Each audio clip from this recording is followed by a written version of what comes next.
Tyler Reddick captures another clutch victory. He's developing a little bit of a reputation for that.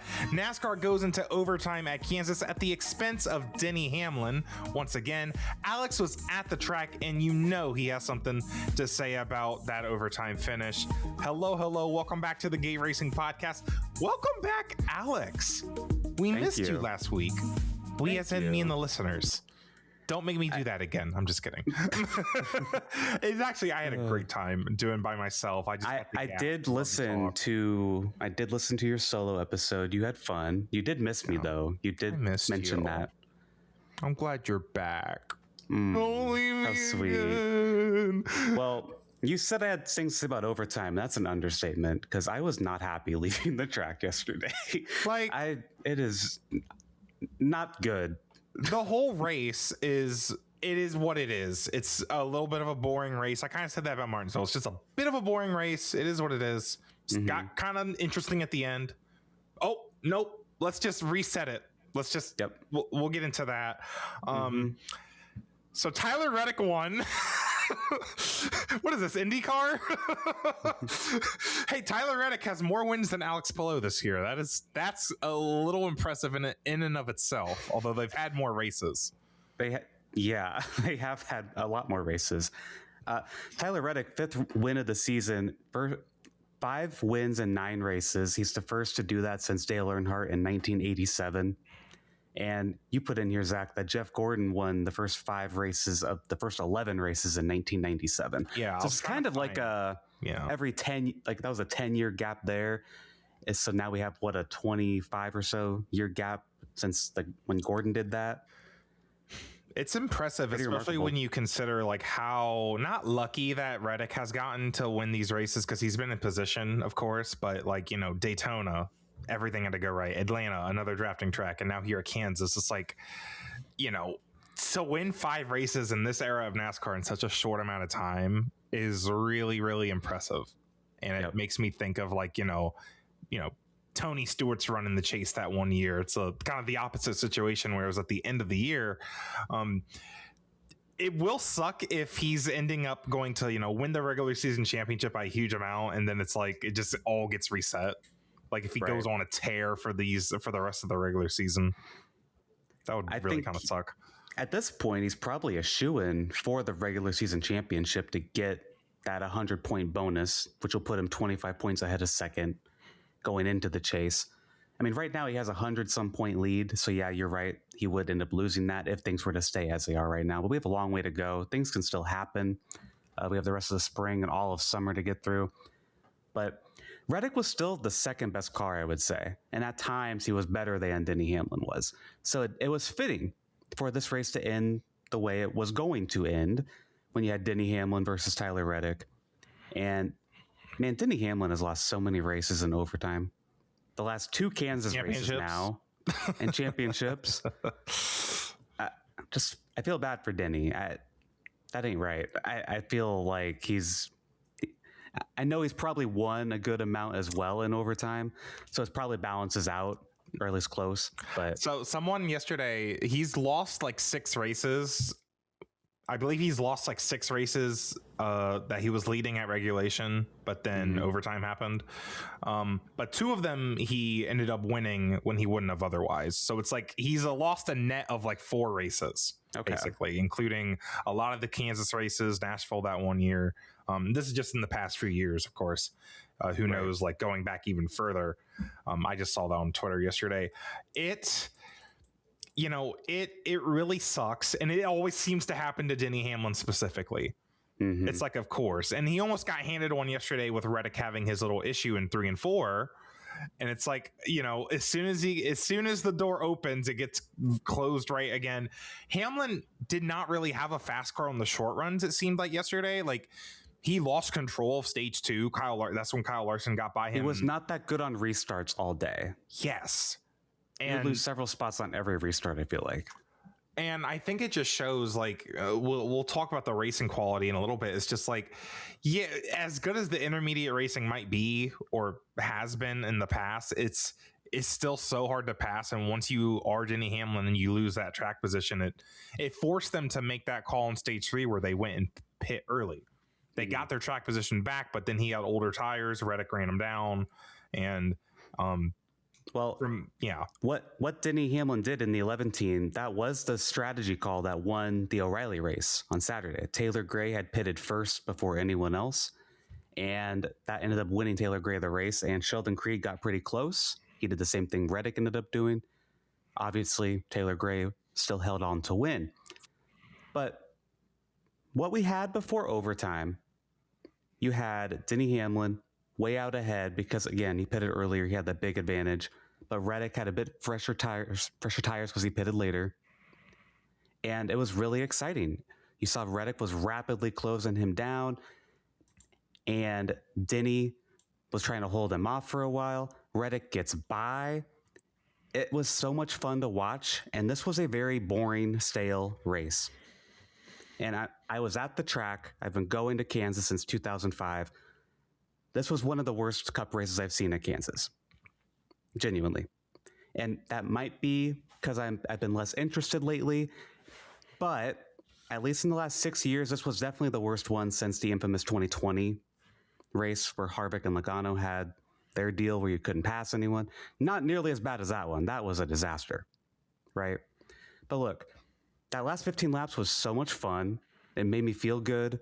I was like, okay, we're getting a really good, exciting classic finish here. That's what racing's about, like the end. Yeah. It all coming together. And Denny is still there. He still has a shot to get back by him. I was shocked. I thought Reddick was going to pull away from Denny, and he doesn't. But then Reddick made a mistake in the middle of turn 3 and 4, and that allowed Denny to get back by. And I was like, oh my God, this is crazy. Like, there is still a shot for Denny Hamlin to win this race. Can Reddick have another shot at him? And then the caution comes out for Cody Ware. And me personally, I'm aware I'm probably in the minority. I've gone on this tangent before. I would have been perfectly satisfied if this race ended under yellow right then and there. Because if the yellow were to come out and that's the end of the race because you're like at 5 to go, NASCAR cautions take 20 years to finish. Sure, the race is over.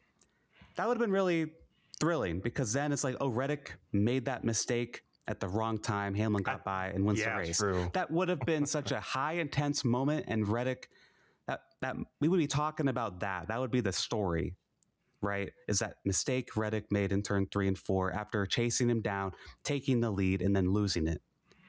That would have been this would have showed how tough NASCAR is. But instead, none of that matters.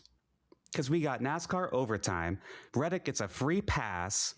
That mistake he made does not matter. He gets another shot at it. And he wins the race. To me, that feels really hollow. Because, like I just said, the last 15 laps did not matter. Chasing down Denny Hamlin did not matter. That last run is pretty much irrelevant.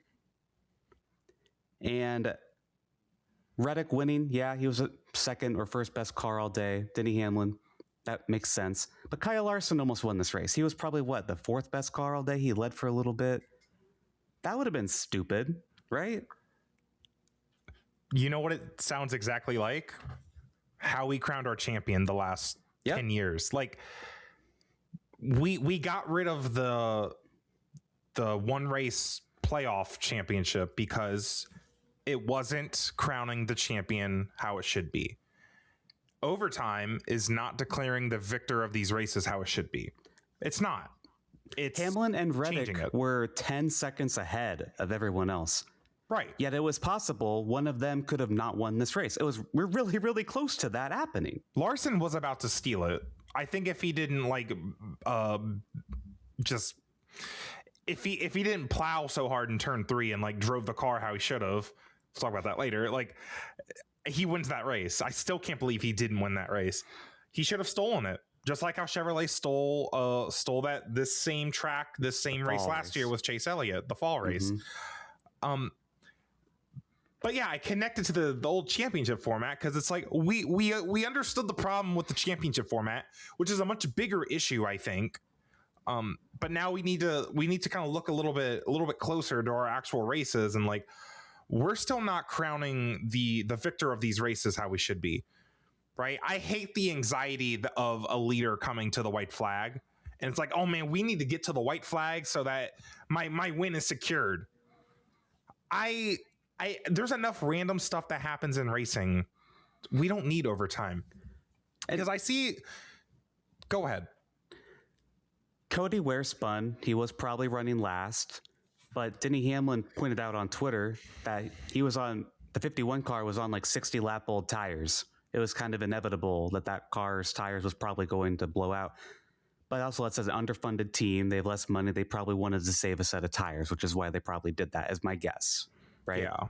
And like, you know, track position too. Like there could have been somebody that they were battling.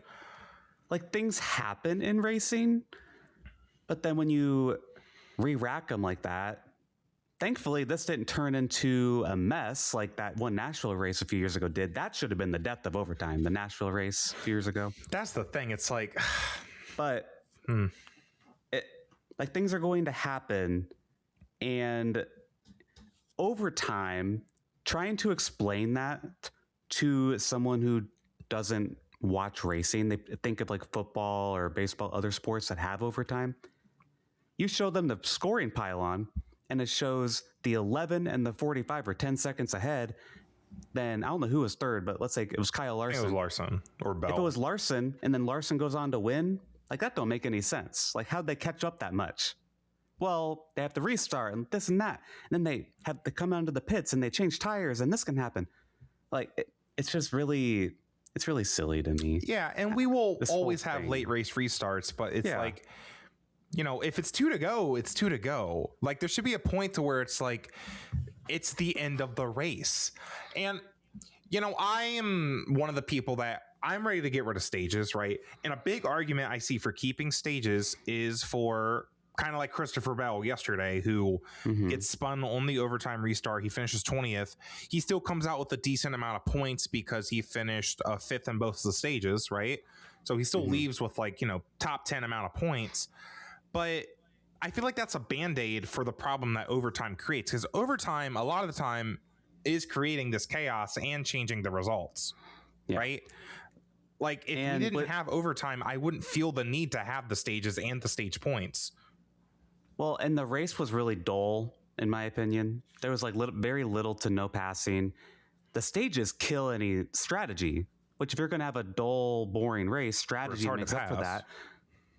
Strategy would normally make up for that. But with stages, everyone's on the same strategy, essentially.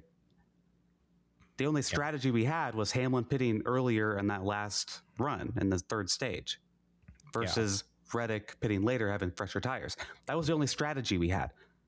The stages made this race even worse, to which, okay, we kind of have a fun little finish with the tiny bit of strategy we did have, and then overtime rips that away.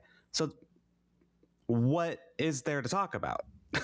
Overtime's it has to go. Like, and I think at this point, it's also kind of the junk food effect that we talked about on this podcast a lot. It's like, you know, when we were kids, Alex, I think we used to get excited about overtime, right? It's like, oh, something's going to happen, right? You know, maybe Jimmy Johnson won't win this race now, or, oh, they're going to wreck so many cars. And it's like, you know, maybe it's just because we've grown up, and or it's just because we've seen it for years and years and years. That is not compelling to us anymore. It's not. We, especially these races, we just want to see who's supposed to win the race. And we already had a compelling enough story with Denny Hamlin versus Tyler Reddick. We did. And again, you get rid of overtime, you still have so many situations where Cody Ware blows that tire with 15 laps to go and changes everything. That will still happen. That's okay. That's fine. It will still happen. It should not be a guarantee to happen if it happens at all. You know, unless we get to the white flag. It should be an unknown situation. It shouldn't be like, more than likely, it'll be a guarantee. If this car spins out right now, we're going to keep going until we can finish this race. Rather, if there's 15 to go, it's like, okay, we have 15 to go. You do all the same process we just did, but then you still have 15 to go when you get back going. It's not an unknown how many laps are left or how many more restarts we have left. Yeah. And you compared overtime to the previous championship format. I was sitting in the grandstands knowing Denny Hamlin has sucked on restarts all day, hoping Denny Hamlin can win this race. Because I was like, Denny Hamlin should have won this race. It's the same kind of thing. And I said last year that I think they should get rid of overtime over the playoffs. If they had to choose one, I would choose overtime to die. Like I have been saying for years, overtime is worse than the playoffs. It just hurts the integrity of these individual races. And if you're going to have more dull races, which I think can be okay, right? It is okay to have races like this. Right. Not every race is going to be a banger. But if you're going to have that, given a slop at the end, like that doesn't make it better. It's not. Yeah, it's not entertaining to us anymore. The full race is still there, and it's not. This is not entertaining. And I used to be someone about 10 years ago, whenever they did the overtime line nonsense, when they did that, I was one of the people saying that they should just do overtime, green, white checkers, until they actually finished the race, like under green. I was one of those people because that was the argument at the time. Now I'm a complete 180. No. I used to think the Indy 500 should have green, right checkers. I was that messed up. Like 2013, when it ended under yellow, I was a kid and I was like, oh, IndyCar needs green, white checkers. Mm-hmm. No, the Indy 500 has been run how an oval race should be ran for over 100 years now. And it's like NASCAR needs to get back to that. Right? Like, what? Yeah. It's a takeaway 1 year when they had a green, white checker or a one lap shootout. Oh, well, it's still technically, that's still better than what. Better, quote unquote, better than what NASCAR does, because at least there's somewhat of a limit there. Like, yeah. But either way, like, it's just I want NASCAR races to get back to just it's a simple 400-mile race. Yeah, that's it. We don't need stages. We don't need overtime. I think we just need things to be simple. And look, NASCAR's in a interesting era this year. I think we're in a transitional period where we're leaving the playoff era. We have the chase back. We're kind of going back to the roots, if you want to call it that, with a lot of different aspects of NASCAR. We turned the bus around. I think stages and overtime, those are the last two chopping blocks if they really want to make some changes. They love excitement. I'm sure most of you have watched it. There's a Amp Lemon video that just came out about the last decade or so of the chaos in NASCAR. Now Austin Dillon is the center of all of it. Really good video. Check that out. But listen, NASCAR still does love the chaos and excitement. And overtime is like the kind of last little thing that still gives them that. So I don't think we're ever going to lose overtime. But I think we will. You think we will? Girl, I didn't think we was going to go to the playoffs.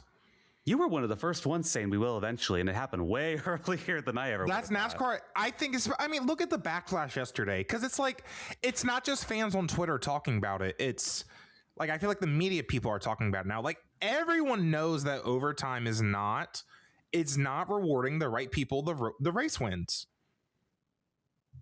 And it's ruining our crown jewel races like the Daytona 500. Like, I think people, it's not a secret. I don't know how long it's going to take. It could be next year. It could be in the 2030s. Overtime's not going to stay forever. I think it's going to be one of those things where maybe it gets tweaked. Again, kind of like the chase format. Maybe we just go back to what we used to do and it's just one attempt, which I don't know what that would really fix. Right. And I know the common thing to say is like, oh, let's just do one attempt. Well, they had one attempt yesterday and I'm still pissed off. And it wasn't even like a bad one. They didn't even really wreck. It's just like, it just felt gross. It's just like, what are we doing? I feel like there's enough chaos with NASCAR, especially with the way the racing is, just with the restarts and everything. Like, I feel like there's enough chaos and we have enough super speedway races to really get that fill. Yeah. Honestly. Yeah. I don't know. Well, we have some Patreon comments about overtime from Patreon member Jesse. Denny got robbed again. Can we veto overtime? You got my vote. Patreon member Dirt says Denny's beef is not with Cody Ware, but with NASCAR overtime. And to some extent, I sympathize with him. But why did he choose the bottom when he knows his direct competitor likes the top side? I think the bottom was just better all day, especially like on the restart. You're not really, I don't know, you're not really getting the full like momentum of the top side on the restart because you're not going full speed yet. The shorter distance, especially with how the Kansas tri oval is shaped, like the shorter distance is just going to win out more of the time. Mm-hmm. So that's fair. I don't know if that's fair, but I guess hindsight's 2020. Yeah. I don't doubt Denny Hamlin picking the bottom, though. I think he made the best decision he did at the time. He's Denny Hamlin. He's been in this situation many, many times before. But yeah, I mean, congrats to Tyler Reddick. It's cool that he's winning. I think he's still a deserving winner of this race, just to kind of wrap this segment. Oh, yeah. But lights out. This is nothing against him. He did what he needed to do within the rules and regulations to win the race. I'm happy for him. But it just still feels hollow to me. Yeah. And if I can say one more thing, go ahead. That whole overtime segment, I kind of just had the most blank emotion on my face. Because like whatever happens. I don't really care at this point. I just want to go home. Girl. Because it's already a long day. I'm like, how many times are we going to do this? Larson's out front. I have no reaction. I was laughing so hard, but I was also celebrating too early because I thought Larson had that wrapped up. People in the grandstands were celebrating too early too. I still don't understand how he lost that race because it's like we talk about how hard it is to pass and everything, and Tyler Reddick just flies by him. Yeah, it's just like Miami with Ryan. Both our guys have choked a win to Tyler Reddick. It's like Ryan Blaney at Homestead. It's like, yeah, how? Like just take his lane away. Right. We talk about aero blocking, and it's too easy to do. It's too easy to defend. So. Middle of the race, Zach, I had texted you, like, is this race better on TV? Because I was getting the vibe, like late stage 1, early stage 2, maybe. But like this isn't hitting the way it has been in recent years. I didn't necessarily enjoy myself. There wasn't much to watch, even at the track. What did you think of the race overall? Yeah, I mean, I have not been impressed by a lot of the intermediate racing lately. I just haven't. Like I kind of had similar to Vegas. I had the same vibes at Vegas where I believe I was saying we might as well just up the horsepower here too, because it's not going to make it worse. And we kind of need that little bit extra. The teams, especially, you see how all of the Toyotas are fast and up front, and really it's the same. It's all the Toyota teams, Hendrick and RFK. They're like filling the top 10. Obviously the teams that have it figured out. And if you're not one of those teams, you're not running up front. They're not competing for the win. And those cars at the front, they're all probably like very equal as it is just with this era. Again, like Denny Hamlin falling back to third or fourth. Was it? I think he was fourth in that last run, wasn't he? He was behind, I think he was behind Bell, Reddick, and Larson. So I think he was fourth on that final run. His best decision to win that race is to pit early. That shows you like it's not worth to try to make up that pass, to use up your tires, trying to make up those passes. You just have to short pit. Yeah. Like it's I don't care how multi-groove the track is. This car, when it relies on aerodynamics so much, is not going to produce good racing. It's just not. It's proven it hasn't. And now that all the teams have stuff figured out and they're more equal, I think a 750 horsepower change, I think that wouldn't even be like a permanent change. I think that would shake things up for a year or two, kind of like how the new car did when it was introduced. But I think the worst thing that can happen to a racetrack like Kansas, though, is to have good races as well. Because the expectations every time we go to Kansas, the expectations that, oh my God. And that's gonna I'm calling now, that's gonna impact the Charlotte Oval races this year too. Because if they're not barn burners, God, if they're not, especially the playoff race, if it's not a barn burner, people are gonna be like, what happened? Bring back the Roval. People are gonna say that. Because NASCAR added more intermediates back to the schedule and put them in important places. Now the intermediate racing sucks. Homestead, even like this year, could suck. Like the championship race, it could just suck. I mean, we'll have storylines, of course, but And that's just the thing too. The fact that we're in this, I mentioned this at Martinsville. The fact that we're in this kind of spring like lull, the honeymoon's over, the season's back. We're kind of looked at the next 4 races on the schedule. Oh, this is just how it is, and pillow. Also NASCAR on Fox. Like this is just kind of the reality of NASCAR until we get to the 600, right? Yeah. And NASCAR on Prime re-energizes us. People get off school. The kids get off school. Like summer's starting. NASCAR, like the summer vibes. But it was a bit of a struggle yesterday watching that race. Wasn't so total boring because I was just following like the storylines. I was curious on how Denny Hamlin was going to lose that race. I wasn't exactly prepared for what did happen.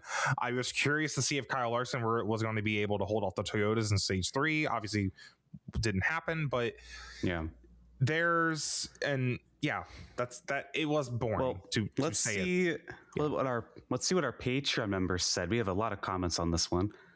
From Patreon member Edward, the race was boring as hell. I kept falling asleep.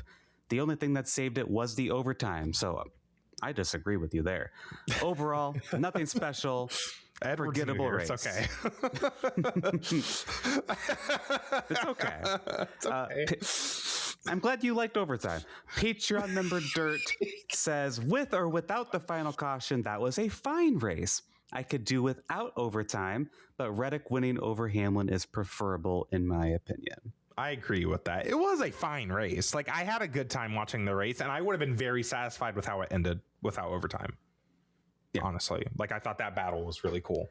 Patreon member Courtney says, short and sweet here. At least a Toyota won. You must be having a great. She loves NASCAR this season, or they love NASCAR this season. Courtney must not have been happy when Larson was up front for a second there.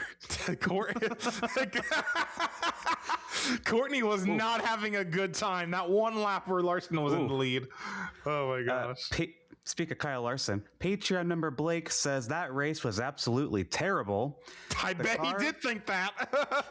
The car has transformed some of the best tracks into some of the most unwatchable slop imaginable, and a gimmicky overtime format isn't going to change that. I'm just glad that like my thoughts of like, okay, the intermediate package is not that good, guys, is finally like paying off here. Like, yes, I was right. Like, I think it genuinely was good though for a while, but now the cracks are like fully exposed at this point. Like it's, last one for this segment. A Patreon member Phil says, not the best Kansas race ever, but it was cool. I'm happy for Reddick to continue his winning streak. Yeah.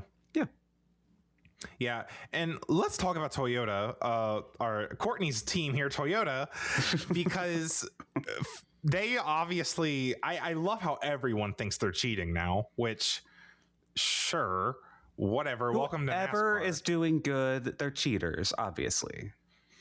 They probably actually are, but like that's part of the sport, baby.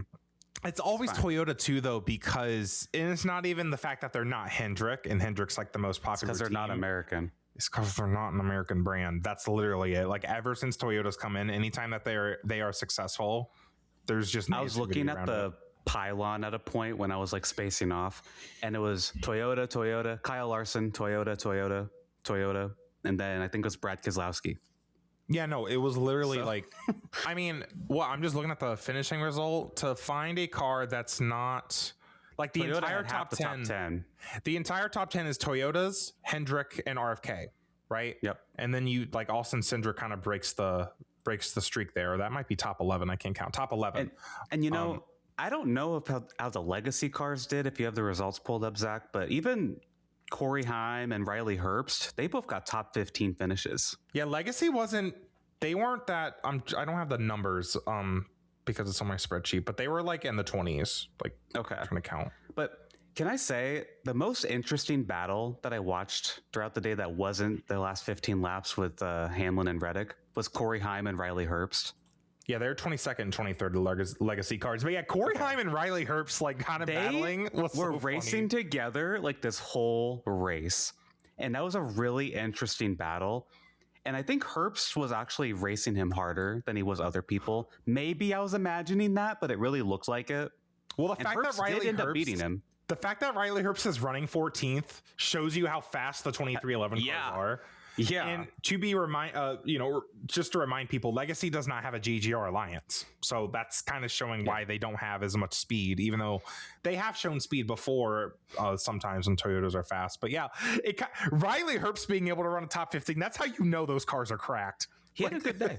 He had a good day. He better have a great day. Like, damn. And like Tyler Reddick just flew by Kyle Larson. You better have a fast car under you. Speak of them, Patreon member Edward said, Heim ran better or equal to Herbst all day. I hope he gets a full-time ride in the future. I mean, those two, I think, were fighting for that ride next year is what that was all about. And did you see, I saw on Twitter during the race, I was not able to find like a clip or anything, but Herbst had said on the radio, like they told him, hey, just regroup here. He had gotten into the wall, I guess. And he said, well, I'll try, but my teammate put me into the wall. I don't know if that was Corey Heim or if it was someone else. I'm assuming it was Heim because he was by Heim all day. Interesting little drama there. We know who belongs in that car. We know who needs to be in that third 2311 car. It is, I mean, it's Herbst just trying to defend himself. And that's why, I mean, I make these comments like he better be running 14th. Right. You are in the fastest organization right now. Yeah. Right now. Yes. And then some other things with Toyota. Briscoe got third place. You put in here that he didn't run that well all day. I thought he was in the top 10 most of the day. Was he not? He didn't get. Well, he finished 7th in stage 1, but like in stage 3, he was running outside the top 10. Okay. Like he just, and it could have been one of those things where he just lost track position and just couldn't manage to make it back up. But he was the weakest JGR car all day as well. Like, that's just something to note. Now, being a weak JGR car is, again, it's not that bad, but it's kind of like Riley Herbst, where it's like, okay, all your teammates are running in the top 10 competing for the win right now. It's like, it's not the best look, especially just, Chase Briscoe's still a little bit on the back foot. Just trying to, you want to make up as many points as you can. But yeah, I just wanted to note that because it's not the first time that we've seen Chase Briscoe kind of just be the slowest JGR car this year. So I'm just keep an eye on it. Christopher Bell, he led for a little bit. He finished 20th after spinning coming to the white. Yeah, and because he had like toe link damage from on the restart. I don't know if you could actually saw it with the screens or whatever, but like Reddick slammed into Bell and put him in the wall off turn 2 on the restart. Again, how the hell did Tyler Reddick win this race? He about wrecked, and then he still flies by Larson. Maybe they are cheating, actually. I'm starting to believe the cheating rumors. Do you remember, was it Harvick 14 or was it Truex 17? The fenders where they like would bend the fender flares 2014. Yes, 2014 flares. I wonder if it's something like that where it's like, because this has happened before with Reddick. Didn't he hit the wall at one point and then he got faster after? I don't think that's why he got faster. I don't think that's why he got faster. I'm being a conspiracy theorist. Didn't that happen at another point though? He like hit something or hit the wall, then he got faster. I feel like that happened to somebody. That sounds so familiar. I don't know. I feel like that happened to Denny once before. I remember he talked about it on his podcast. Okay. He said it was driving better after. That happened this year, I feel like. Yeah. I don't know. Anyways, but Tyler, he put Bell into the wall, and that kind of caused Bell to spin off the corner. I liked how Reddick, as soon as he got out of the car, you were busy walking down the stairs in the stands trying to get out of there. But he was on the front stretch interview. He immediately apologized to Bell before he said anything else, which I thought was really respectful because, he knew he kind of messed up and wrecked somewhat of a Toyota teammate, and him taking ownership of that was kind of cool, but it is just racing at the end. So it kind of sucks for Bell. He did have those 5th place finishes in both stages to, recoup some points, but So Toyota's on top of the world, but Ford, they kind of struggled outside of RFK. RFK was like low top 10 all day. Blaney has been like the showman for Ford. He had contact with AJ Allmendinger in the pits, and Allmendinger was backwards in the pits for a long time, and people in my section were like pointing at him for a long time. So, I don't know if Allmendinger like stalled it or something or what. Oh yeah, Blaney like spun him in the pits, and then he just kept having more trouble. And then that gave MRN said that Blaney had splitter damage. from that, which is why he never really recovered, and he finished 24th. Yeah, it sounded like it was one of those things that just like impacted the car. Like kind of like Larson at Kansas before, some other mile and a half, he had underbody damage that it's obviously wasn't apparent, but it does affect the aero. It affects the performance of the car. But Austin Cindric actually had a decent day. He had the PPG car. He finished PPG Magic. He finished 12th. Like he was best of the rest in a way. Like besides the RFK, the Hendrick, and the Toyotas. For a while there, it was like Brad was like low top 10. Buescher was up there, and then you'd have to go down a little bit. Then Cindric was always like 15th. Yeah, right with Heim and Herbst. He was right with them all day too. Yeah, and Logano just not having a good day.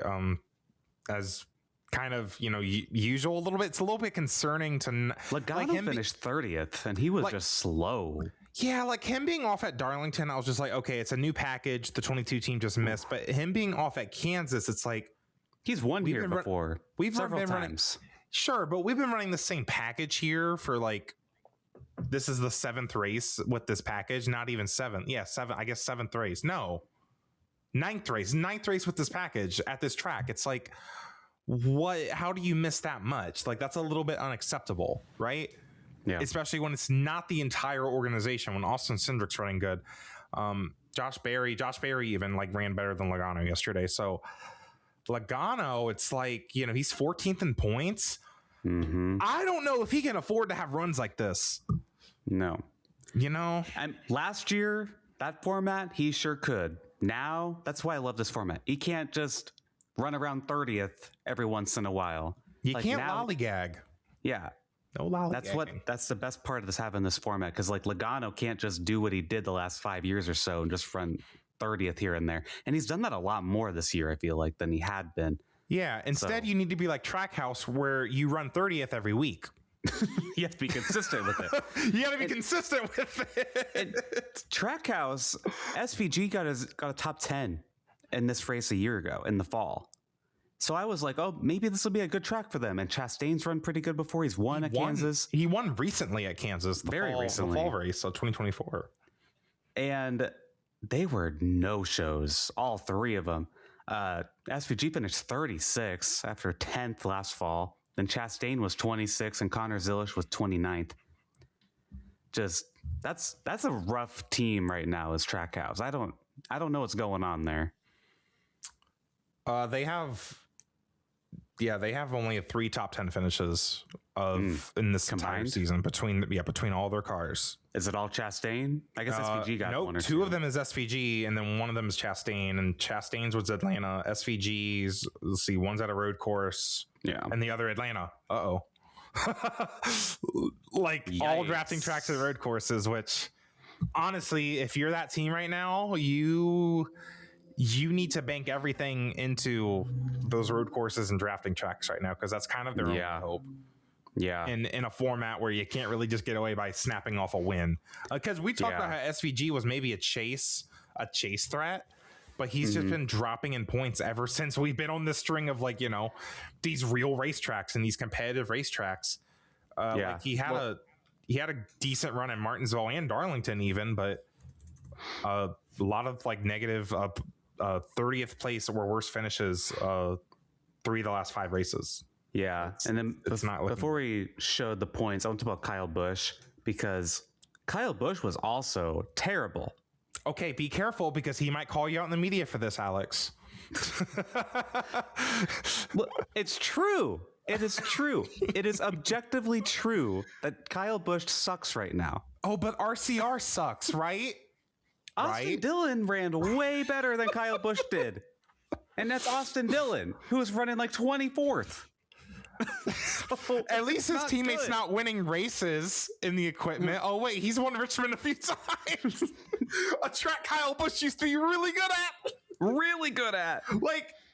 Oh man, I think someone on a podcast needs to come on here and say that Kyle Busch is washed and will never win again. Well, you've done that before. Oh wait, I have done that. Maybe y'all should start listening to me. Denny Hamlin took my thunder. He's copying me. And Denny didn't even say anything bad. So if you don't know the context, Denny Hamlin on his podcast last week, he was asked about how Kyle's performing. And Denny was like, yeah, like even in the last few years of JGR, he didn't do as good as he had been. And now it's quite a struggle. It's true.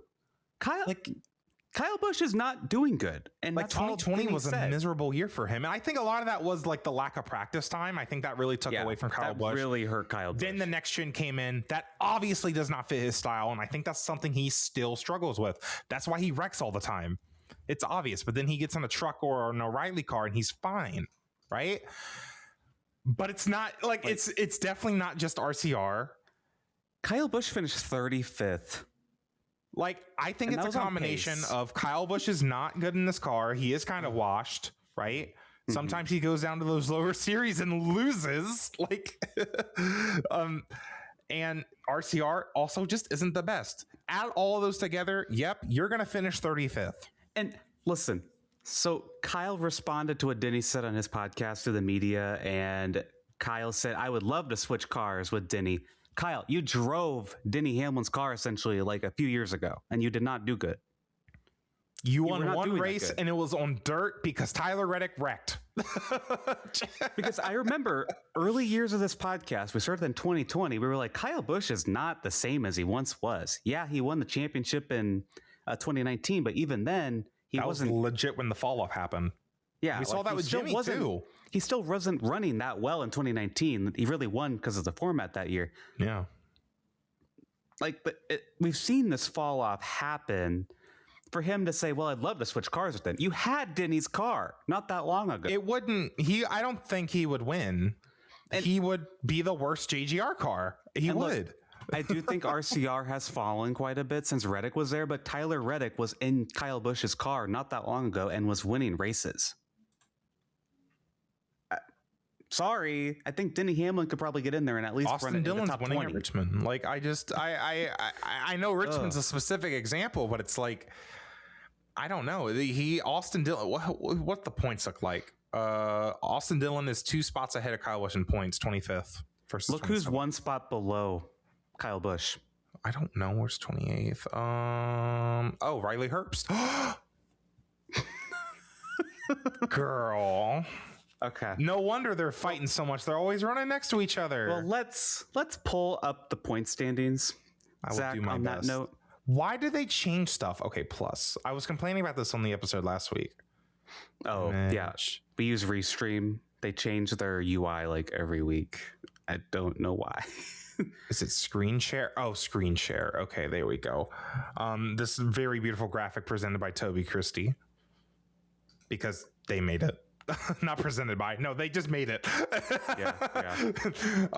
It's very beautiful. Oh, look at the little Austin Cindric PPG. Oh, God. So cute. Love it. So Tyler Reddick has a massive point lead. He is currently 105 points ahead of Denny Hamlin. Then Blaney is 120 back. Gibbs minus 138 and Larson minus 143 from the point lead. And then when you go down to the cut line, we talked about Joey Logano. He's only plus 28 above the cut line. Briscoe's plus 17, Suarez plus 13. And just below it is Cindric minus 13, SVG minus 32, Michael McDowell minus 36. Ross Chastain is in 20th. We just talked about Kyle Busch in 27th. 1 point behind Kyle Busch is Riley Herbst. Connor Zilisch is 33rd. Oh my gosh. Yeah. Can I shout out Todd Gilliland real quick? Because I love how he made up a lot of spots at the end of stage 1 just following Denny Hamlin.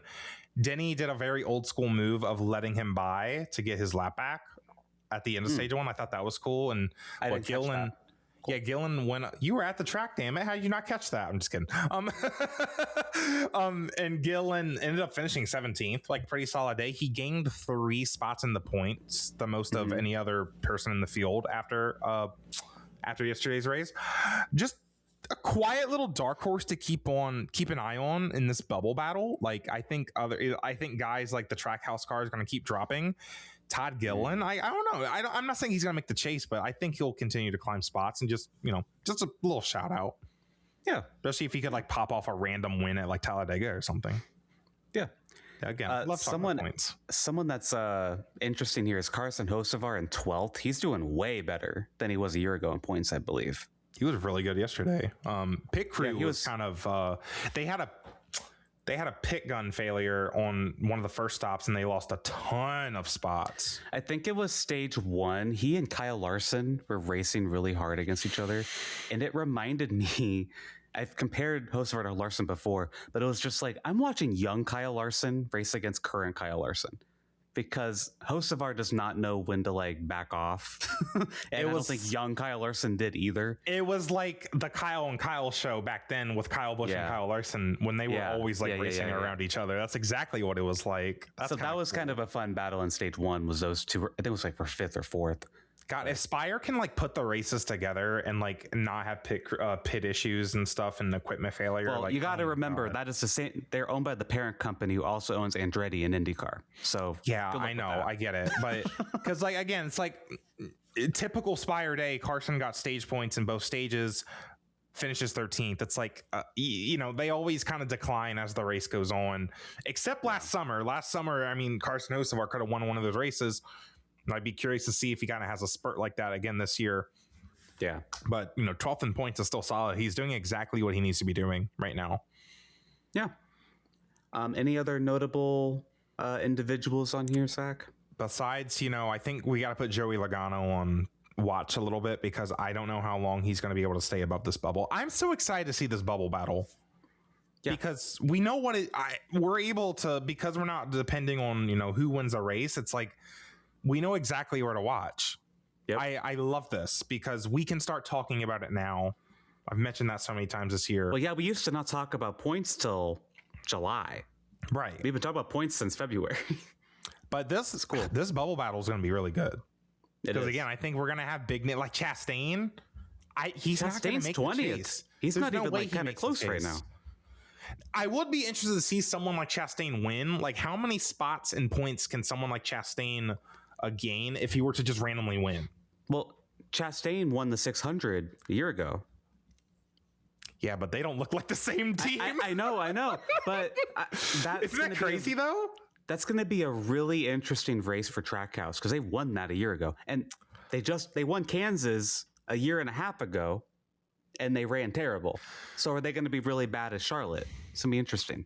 We say how much things don't change, and like, you know, everyone's saying, oh, Toyotas are unstoppable. They're going to be dominating every single race at intermediates. And it's like, we're not even that far removed from a race where it was Carson Hocevar versus Ross Chastain versus William Byron at the 600, right?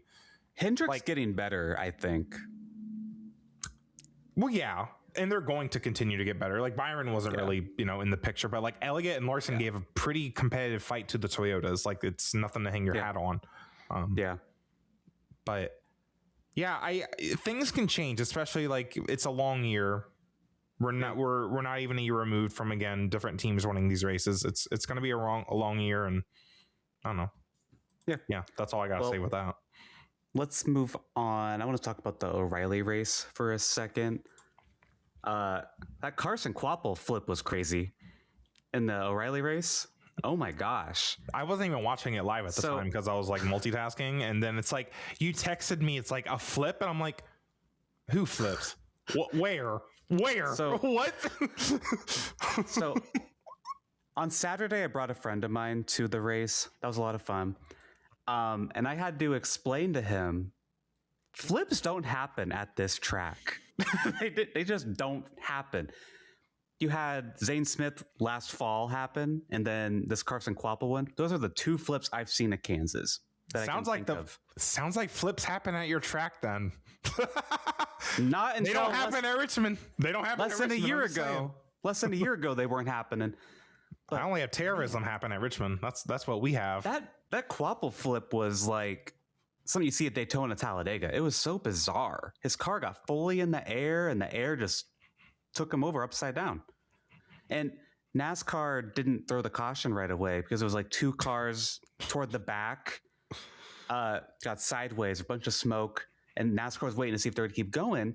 But then up at the front, Kvapil started on pole. This is like lap 2, by the way. And he gets together with William Byron, and that sends him around, and the air just hooked his car upside down. It was unrelated to that spin, but that is ultimately what the caution was for Kvapil. But I'm glad he's okay. And just a note, cautions take way too long. Way too long. And when I had my friend there, he leaned over to me. He's like, I think there's been more caution laps than actual racing laps. And I'm like, oh, gagged. Yeah. Clock it. And he was just like, is that normal? And I'm like, sometimes. First time. That's funny. First time. Maybe we shouldn't have two planned cautions then. Concept. It would make the race go by quicker. It would. Just saying. It would.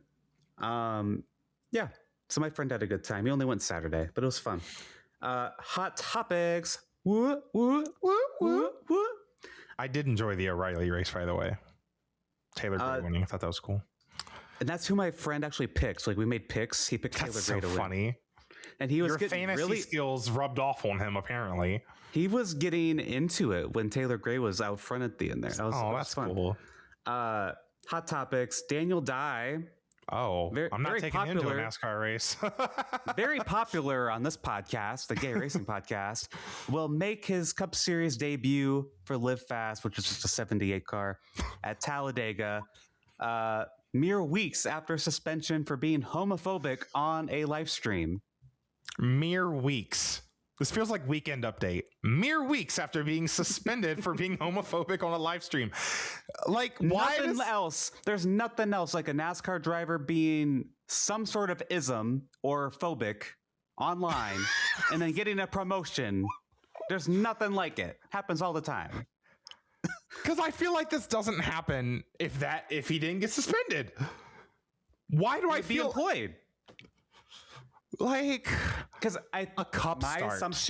my assumption, my PR brain says Live Fast hired him because one, he has money and he's available.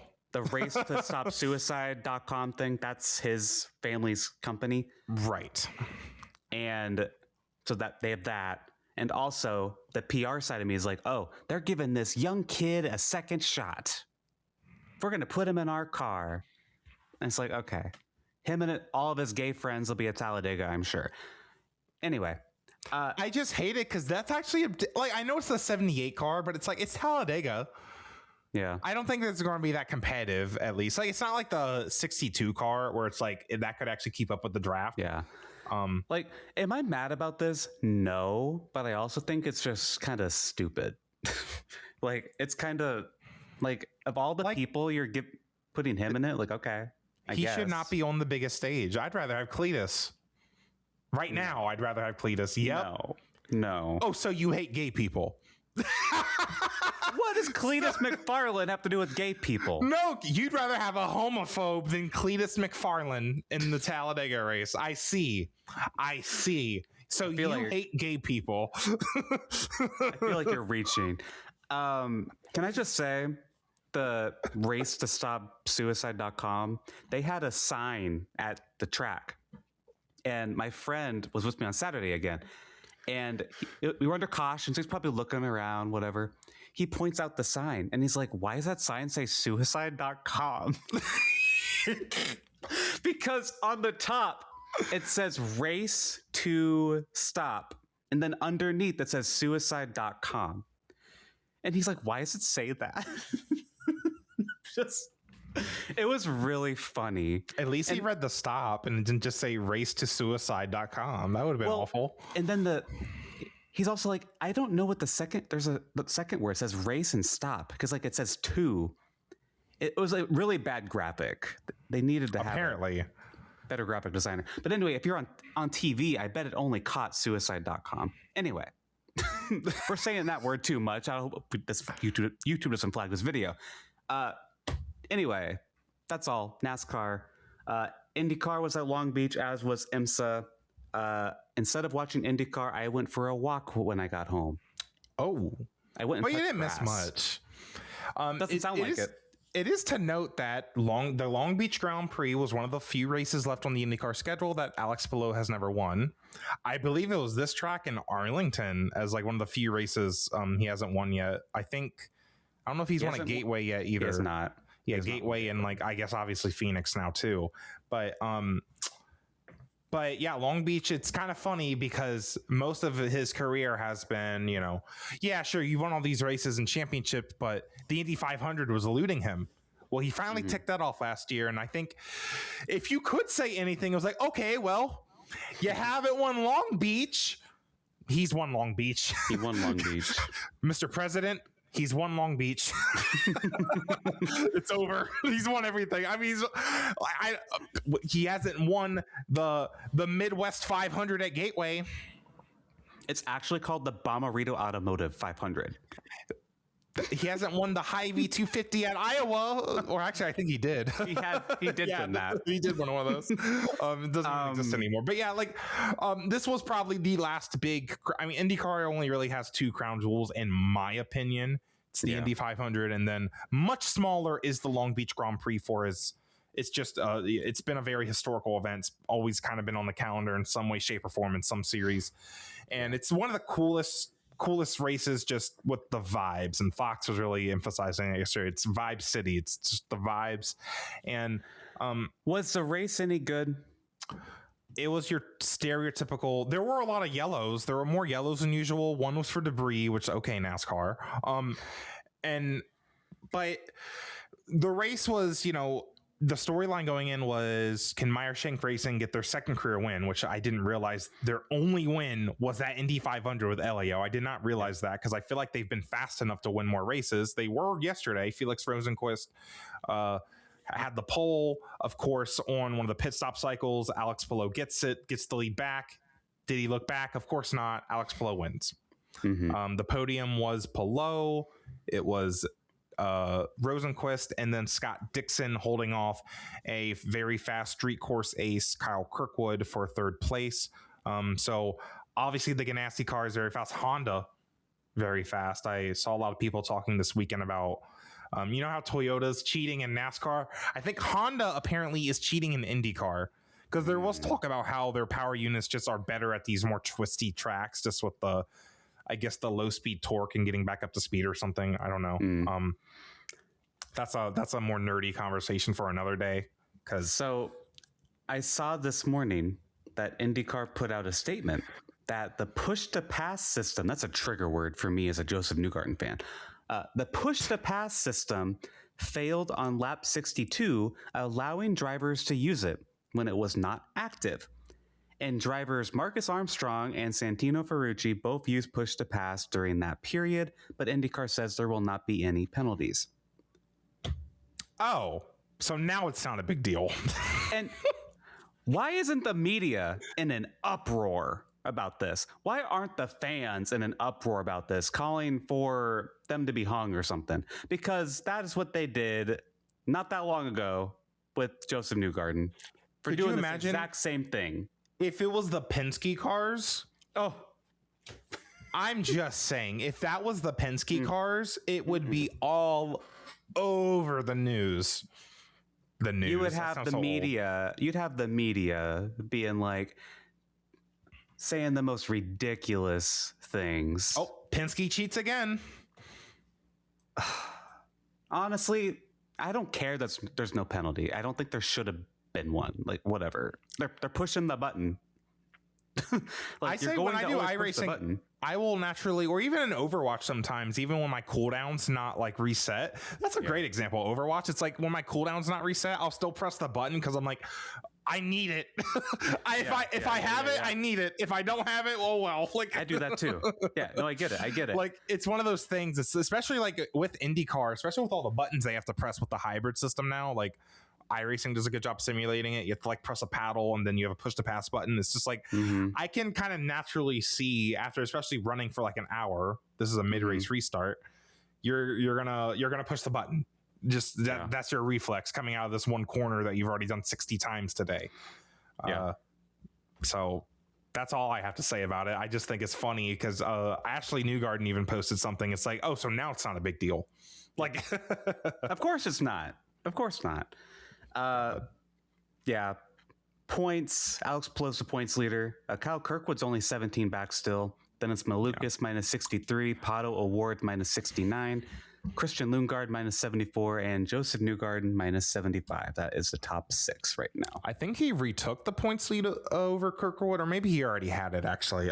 Either way, he set his gap bigger because it's kind of down to him and Kirkwood for this championship. And Kirkwood not winning yesterday is like a little like, ugh. Like, damn, that sucks. Like that's one of his few opportunities to really get points on Palou. And we're going to a natural road course next at IMS, and it's like, ugh. And then we're going to the Indy Oval, and it's like, okay. I mean, I wouldn't give Kirkwood the edge up there either. So it's going to be a tall task for Kirkwood to win this championship, and because really he's the only threat to Palou, unless Newgarden can actually get his stuff together and like start acting like his old self. But he I don't needs think to that's gonna qualify better. He qualified 14th. He's so bad at qualifying. So like, I don't know what the problem is there, but that's literally what the problem is. And he looked like he had really good speed. He had the fastest lap in the race. To be fair, and now we say this, and like the point standings are 2 Hondas followed by a bunch of Chevys, but it's like, I think Honda does have a bit of advantage of a lot of these tracks. Maybe not the ovals, of course, but at a lot of these road courses and street courses that make up most of the schedule, it seems like Honda does have an advantage, right? And it's like, what do you do about that? I don't know. When you make things to be so equal, it is what it is. Speaking of Honda, they were a bit in the news this week with their brand Acura. So first off, IMSA was also at Acura at Long Beach, as they always do, the GTP class with the prototypes and the GTD class. It was a big day for Meyer Shank Racing on Saturday because they won the pole for the IndyCar race. But before that, the number 93 Acura Meyer Shank Racing with Nick Yellery, oops, I messed that one up. Nick Yellery and Ringer Van de Zande wins their little Long Beach sprint race, 100-minute race. Holding off once again, the number 31 Cadillac finishes second. They've been like on the podium all 3 races this year, no win. That really sucks for them. And then in the GTD class, Vassar Sullivan Racing wins with the number 12 in their Lexus, Benjamin Peterson, who used to be in IndyCar. You might recognize that name. And Aaron Telitz, who's been with Vassar Sullivan for a long time. Those beautiful neon Lexus cars. And Acura, apparently, reported by Marshall Pruitt, is looking to leave IMSA, which would be crazy. That is kind of crazy. It's kind of unexpected. And, Acura's been in, I think they've been in IMSA since at least like, I know since the DPI era started in 2017. And I think they've been there in some shape or form with Honda since maybe even before then. I might be wrong. But either way, apparently they will make a final decision. Like nothing's confirmed yet, but they'll come to a decision before the next race, which is at Laguna Seca in 2 weeks. I watched David Land's video on this. He's been, he was at Long Beach. He's kind of in tune with a lot of the rumors going on. And apparently it's a budgeting issue. IndyCar, Honda like recommitted to IndyCar. Yeah. I think this is the consequence of that. Because IndyCar's new regulations, the new engine, a lot of budgeting has to go into that. Honda possibly having a chartered IndyCar team, a factory team that the series is offering to each manufacturer. It kind of makes sense that they're not going to have space in the budget for their IMSA program. I just think it kind of sucks. I've loved because IMSA, their GTP program really only has. Well, we have Porsche, Cadillac, Acura, BMW, and now I guess Aston Martin. But losing it's never good to lose a brand, a manufacturer in a series like this, because it makes all the other manufacturers go like, oh, do we still need to be here then? It's like little kids in school, and one kid needs to go to the bathroom. Now everyone needs to go to the bathroom. It's like now everyone's gonna. I don't know. And there are brands like Porsche. Porsche left WEC. Alpine's leaving WEC at the end of the year. It's like, my question is this the first crack in the armor of this hypercar GTP golden era that we've been in the last few years? That's what this Acura leaving IMSA thing kind of concerns me about. And what does it mean for Meyer Shank Racing? Does it mean they, again, kind of just leave IMSA again and go back to just doing IndyCar? Right. I really like Acura. I really like the brand Acura. I've seen some people on Twitter saying that the actual brand's not even going to stay around that much longer. It is just Honda's luxury brand, because apparently they're just not doing that well, like with sales or something, or models. Interesting. I feel like I see a lot of Acuras on the road though, so I don't know. But that would be sad. Again, I like the brand Acura. I like saying Acura.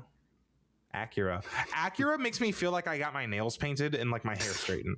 It's like saying Cadillac. Is that your hair salon, Acura salons? Acura. It's like saying Chevrolet and then Cadillac. Porsche. Acura. Like, it's not no Ford, Toyota, Chevrolet, Honda. Nah. I Dodge. And that is the point with IMSA brands too. Like, those brands are important. Like IMSA, the stars are the cars, and losing a manufacturer, if NASCAR were to lose a manufacturer, that would be a huge deal. Don't get me wrong. But like for IMSA to lose a manufacturer, it's like not a big deal, but it's still a huge deal at the same time, because those cars are everything. So well, it's time to talk about fantasy, and let's talk about IndyCar first, because we don't have a pick there. Their next race is May 9th at the Indy Road Course. I had Alex Palou, who won, and you had Kyle Kirkwood, who finished 4th. We have predicted the winner in every IndyCar race so far. You got the one win, and I have what? 3-4 wins? Yeah, okay, but wins. If I picked Alex Palou, guess who wins the race yesterday? Kyle Kirkwood. Probably. I'm just saying, like, Alex Palou had never won at Long Beach. I was like, okay, it's a Kyle Kirkwood week. Easy. Yeah. Dang. God. Sorry, I'm picking Palou at Indy Road Course. So I might just pick him for the rest of the year, no matter what. Our points are 12-3 in IndyCar. So sorry, I got a few Palou wins coming. You just gotta wait. Be patient.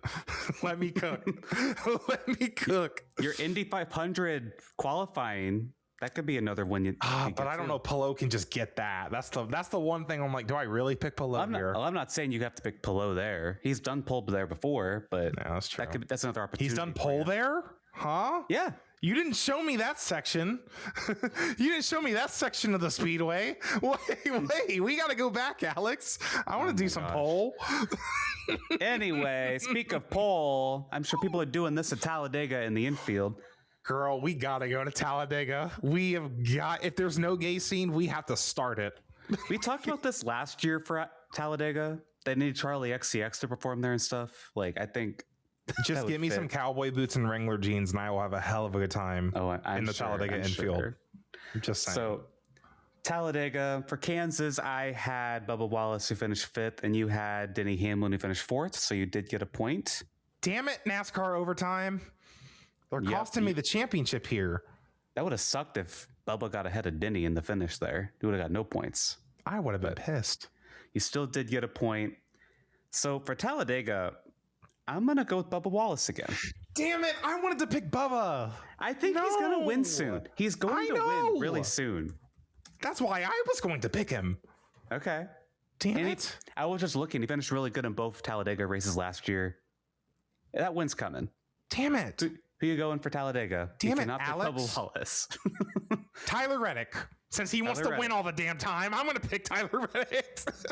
Since he wants to win all the damn time. Fair enough. Someone tell Michael Jordan that he needs to be at Talladega, by the way. Like, because I don't think he's missed one of their wins this year, apparently. You know what was funny? My mom was randomly watching the race, I guess because I was there. She's like, oh my OMG, Michael Jordan is there. And I'm like, he's first at time almost all the races. Jamie Little getting that little Michael Jordan interview every damn week. I'm just like, girl, go. That's apparently go, queen. That's apparently a big deal outside of the NASCAR circle. He does not do interviews, I guess. He just likes Jamie Little. I get it. Yeah. Poor Regan. There's a whole article. You think there's a whole article written about that? Yeah. I think Regan's jealous. He's like, why didn't Michael pick me? It's the ponytail in the pink. I love when she wears pink. Oh my God. Not to be weird. Sorry. That is kind of weird. At least I'm not talking about Danica Patrick's shoes. I miss Paul Tracy sometimes. No. On that note, IndyCar was better when Paul Tracy was in the booth. There's no correlation, but it's a fact. On that note, we'll wrap this episode up here. Thank you to our Patreon members. For just $2 a month, you can join the discussion, and $5 a month tier. You can get sometimes we'll do an episode on Sunday night. You can get that episode early. Any other bonus videos we do, you get that early as well. $5 a month. Patreon.com/gayracingpod. Follow and subscribe and like and all that kind of stuff on YouTube and Twitter and Blue Sky. All the platforms, TikTok, Instagram, @GayRacingPod, @NewGaden, and @Zack Racing. And we will see you guys next week to talk about NASCAR at Talladega. We will see you guys then. Bye-bye. Bye-bye.